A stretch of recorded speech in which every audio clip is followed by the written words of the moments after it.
Francis Scott Key was a lawyer in Baltimore. The colonies were engaged in vicious conflict with the mother country, Britain. Because of this conflict and the protractedness of it, they had accumulated prisoners on both sides. The American colonies had prisoners and the British had prisoners. And the American government initiated a move. They went to the British and they said, let us negotiate for the release of these prisoners. They said, we want to send a man out to discuss this with you. They were holding the American prisoners in boats about 1,000 yards offshore. And they said, we want to send a man by the name of Francis Scott Key. He will come out and negotiate to see if we can make a mutual exchange. On the appointed day, in a rowboat, he went out to this boat and he negotiated with the British officials. And they reached a conclusion that men could be exchanged on a one-for-one basis. Francis Scott Key, jubilant with the fact that he'd been successful, went down below in the boats, and what he found was a cargo hold full of humanity, men. And he said, men, I've got news for you tonight. You're free.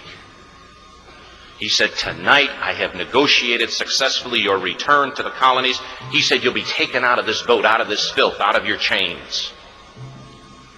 As he went back up on board to arrange for their passage to the shore, the admiral came and he said, we have a slight problem. He said, we will still honor our commitment to release these men, but it'll be merely academic after tonight. It won't matter. And Francis Scott Key said, what do you mean? He said, well, Mr. Key, he said, tonight we have laid an ultimatum upon the colonies. Your people will either capitulate and lay down the colors of that flag that you think so much of, or you see that fort right over there, Fort Henry? He said, we're going to remove it from the face of the earth. He said, how are you going to do that? He said, if you will, scan the horizon of the sea. And as he looked, he could see hundreds of little dots. And he said, that's the entire British war fleet. He said, all of the gunpowder, all of the armament is being called upon to demolish that fort. It will be here within striking distance in a matter of about 2.5 hours. He said, the war is over. These men would be free anyway. He said, you can't shell that fort. He said, that's a large fort. He said, it's full of women and children. He says, it's predominantly not a military fort. He said, don't worry about it. They said, we've left them a way out. And he said, what's that? He said, do you see that flag way up on the rampart? He said, we have told them that if they will lower that flag, the shelling will stop immediately. And we'll know that they've surrendered, and you'll now be under British rule.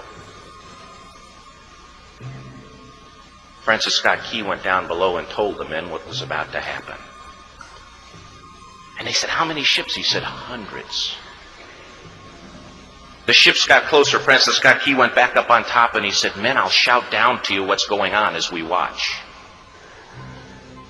As twilight began to fall, and as the haze hung over the ocean as it does at sunset, suddenly the British war fleet unleashed. He says the sound was deafening. There were so many guns that there were no reliefs. He said it was absolutely impossible to talk or hear. He said suddenly the sky, although dark, was suddenly lit. And he says from down below, all he could hear the men, the prisoners, saying was, tell us where the flag is. What have they done with the flag? Is the flag still flying over the rampart? Tell us. 1 hour, 2 hours, 3 hours into the shelling.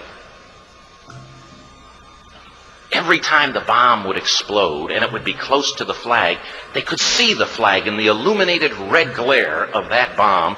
And Francis Scott Key would report down to the men below, it's still up. It's not down. The admiral came and he said, your people are insane. He said, what's the matter with them? He said, don't they understand this is an impossible situation? Francis Scott Key said he remembered what George Washington had said. He said the thing that sets the American Christian apart from all other people in the world is he will die on his feet before he'll live on his knees. The admiral said, "We have now instructed all of the guns to focus on the rampart to take that flag down." He said, "We don't understand something. Our reconnaissance tells us that that flag has been hit directly again and again and again, and yet it's still flying. We don't understand that." But he said, "Now we're about to bring every gun for the next 3 hours to bear on that point." Francis Scott Key said the barrage was unmerciful. All that he could hear was the men down below praying. The prayer, "God, keep that flag flying where we last saw it."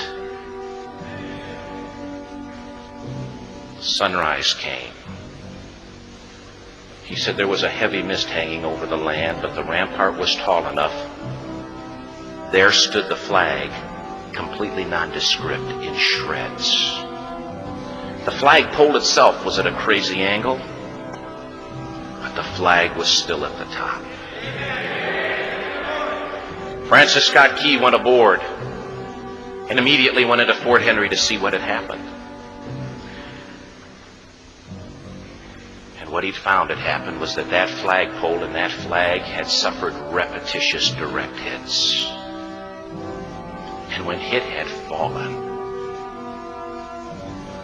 but men, fathers, who knew what it meant for that flag to be on the ground, although knowing that all of the British guns were trained on it, walked over and held it up humanly until they died. Their bodies were removed and others took their place. Francis Scott Key said what held that flagpole in place at that unusual angle were patriots' bodies. He penned the song, "Oh, say can you see by the dawn's early light what so proudly we hailed at the twilight's last gleaming? Or the rocket's red glare, the bombs bursting in air, gave proof through the night that the flag was still there. Oh, say, does that star-spangled banner yet fly and wave o'er the land of the free and the home of the brave?" The debt was demanded. The price, it was paid. Oh, say, can you see by the dawn's early light what so proudly we hailed at the twilight's last gleaming, whose broad stripes and bright stars through the perilous fight o'er the ramparts we watched were so gallantly streaming, and the rockets spread clear, the bombs bursting in air gave proof through the night that our flag was still there. Oh, say, does that star-spangled banner yet wave o'er the land of the free and the home of the brave? Oh, say, spangled